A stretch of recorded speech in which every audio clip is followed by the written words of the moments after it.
नवरात्रि का तीसरा दिन माँ चंद्रघंटा को समर्पित है। इनका नाम सुनते ही उनके अद्भुत स्वरूप की झलक सामने आती है। माता का मस्तक अर्धचांद से सुशोभित है।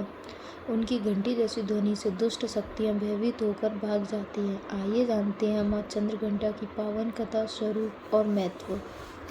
माँ चंद्रघंटा माँ दुर्गा का तृतीय स्वरूप माने जाते हैं। पौराणिक कथा के अनुसार जब भगवान शिव और माता पार्वती का विवाह तय हुआ तो भगवान शिव अपनी बारात लेकर हिमालय के द्वार पर पहुंचे। शिव जी का रूप उस समय अत्यंत विचित्र था। शरीर पर भस्म जटाएं बिखरी हुई, गले में नाग, साथ में भूत प्रेत, गंधर्व और योगियों की बारात देखकर पार्वती जी के माता पिता और समधी भयभीत हो गए।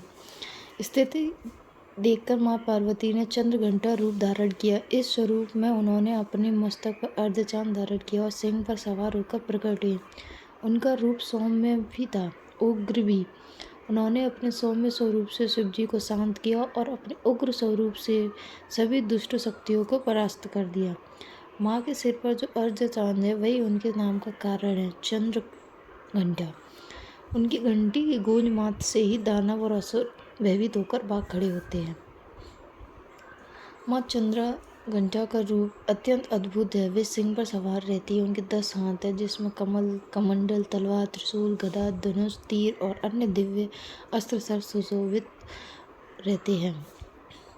माँ चंद्रघंटा की पूजा से भक्तों को असीम साहस और आत्मविश्वास प्राप्त होता है। जीवन में भय समाप्त होते हैं, शत्रु नष्ट होते हैं, मन और आत्मा में शांति आती है। कहा जाता है कि माँ चंद्रघंटा की कृपा से व्यक्ति को अलौकिक शक्तियाँ का आशीर्वाद प्राप्त होता है। युद्ध और संकट के समय माँ अपने भक्तों को ढाल बनकर रक्षा करती है। नवरात्रि के तीसरे दिन स्नान करके पीले और सुनहरे वस्त्र धारण करना शुभ माना जाता है। भोग में दूध से बने प्रसाद अर्पित करें, लाल और सुनहरे फूल चढ़ाएं। माँ चंद्रघंटा साहस और शक्ति की देवी हैं। उनकी पूजा करने से भक्त को अदम्य साहस और आत्मविश्वास मिलता है। माँ कृपा से जीवन से सारे संकट दूर हो जाते हैं। जय माँ चंद्रघंटा। अगर आपको ये वीडियो पसंद आया हो तो लाइक करें, शेयर करें और सब्सक्राइब करना ना भूलें। राधे राधे।